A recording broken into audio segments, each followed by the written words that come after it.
Halo, jumpa lagi di A666. Kita lanjut lagi ya mengenai aplikasi e-kinerja Kementerian Perhubungan ya. Ini yang lagi banyak dipertanyakan, yang banyak ini ya karena sudah diberlakukan mulai November bulan ini. Nah, e-kinerja ini kita kemarin di video sebelumnya sudah membuat SKP kepala kantor. Nah, selanjutnya adalah SKP-nya yang sudah diajukan, bagaimana cara menyetujuinya. Nah, ini cara menyetujuinya, kita klik saja di tautan aplikasi atau trainingnya, pelatihan ya, di sini pelatihan karena kemarin kita ajukan sebagai pelatihan.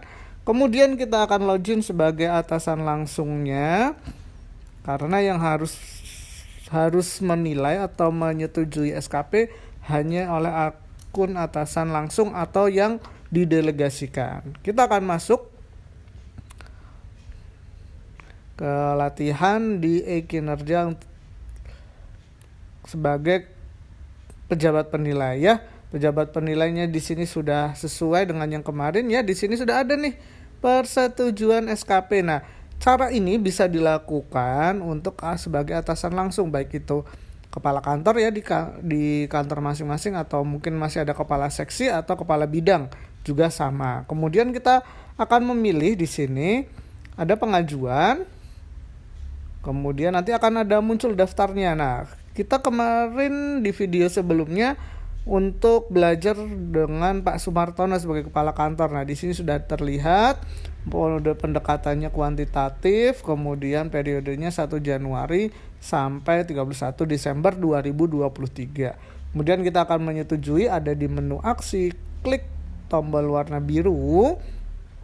Kemudian ini statusnya masih pengajuan. Kemudian sebagai pejabat penilai, ini Pak Hanif ya, akan melihat semua yang sudah diajukan oleh Pak Sumartono, kepala kantor KSOP Tegal. Nah, untuk di sini perilaku kerja karena ini masih kosong, bisa diisi oleh Pak Hanif sendiri ya untuk perilaku kerja itu. Misalkan ekspektasi khusus pimpinan, berarti dia harus bisa memahami, memenuhi kebutuhan masyarakat seperti ini.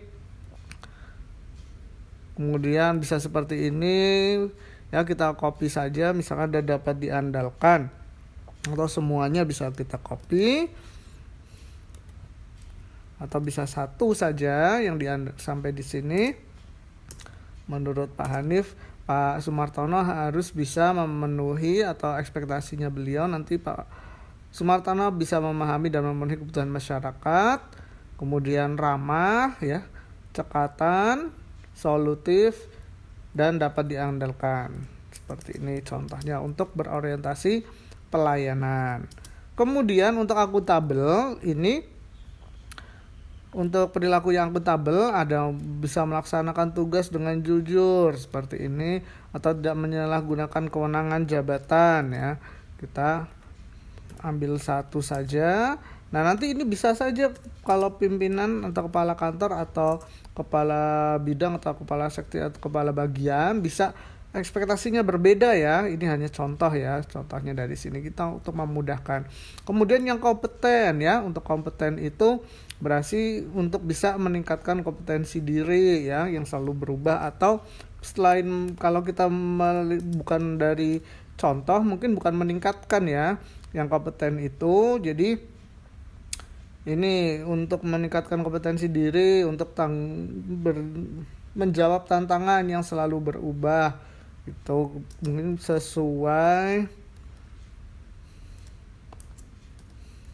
jabatan. Nah, ini akan ada perubahan sedikit ya. Nah, setelah diklik ini nanti akan disimpan oleh sistem. Jadi ada loadingnya ya. Di sini ekspektasi berhasil. Kemudian untuk harmonis ya. Harmonis itu ambil saja suka menolong orang lain gitu kan. Bisa satu saja ekspektasi dari Pak Hanif. Untuk Pak Sumartono itu yang suka menolong orang lain. Nah, untuk yang loyal ya, yang loyal di sini ada menjaga rahasia jabatan dan negara. Ya, karena ini latihan ya, kita satu-satu saja. Nanti kalau sudah dibuat ya sesuai dengan yang diinginkan oleh pejabat penilainya masing-masing. Kemudian perilaku adaptif ya. Adaptif itu mungkin diambil yang ini saja, cepat menyesuaikan diri terhadap perubahan. Itu ekspektasinya. Kemudian kolaboratif ya. Kolaboratif ini bekerja sama untuk menghasilkan nilai tambah ya. Ini jadi yang diharapkan adalah ekspektasi dari pimpinan untuk Pak Sumartono ini bisa bekerja sama untuk menghasilkan nilai tambah. Nah, seperti ini. Apabila ingin direvisi, maka bisa klik saja revisi. Seperti ini, nanti catatannya mana yang harus diperbaiki. Misalkan ini tambahkan sumber daya ya di lampirannya gitu kan. Tambahkan sumber daya. Nah, karena ini kita tidak kembalikan ya, kita cancel saja. Karena kita sudah isi ya. Jadi untuk menyetujui SKP ya, SKP dari pengajuan kepala bagian ini Pak Hanif atasan langsung dari Pak Sumartono, ini mengisikan ekspektasi ya, tinggal mengisikan ekspektasi, silakan diisi. Jadi seluruh pejabat penilai nanti mengisikan ekspektasi dan bisa menyetujui SKP-nya. Nah, di sini ditanyakan lagi oleh sistem apakah yakin menyetujui SKP Pak Sumartono periodenya. Ya jangan lupa jangan sampai keliru. Nanti kita klik ya.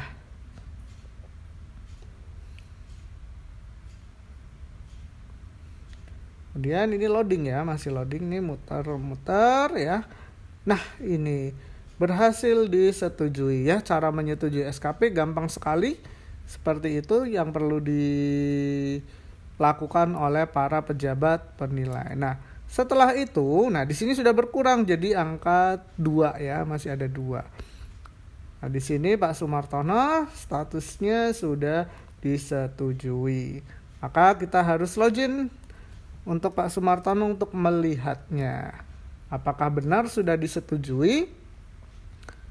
Kita akan login ke akunnya Pak Sumartono sebagai kepala kantor KSOP Tegal yang tadi sudah disetujui. Kita untuk memastikannya apakah benar sudah disetujui SKP-nya. Ini sudah berhasil masuk sebagai Pak Sumartono. Nah, di sini sudah terlihat ya. Kita langsung lihat saja di detail SKP saja di sini, boleh SKP terakhir. Nah, di sini statusnya sudah disetujui ya.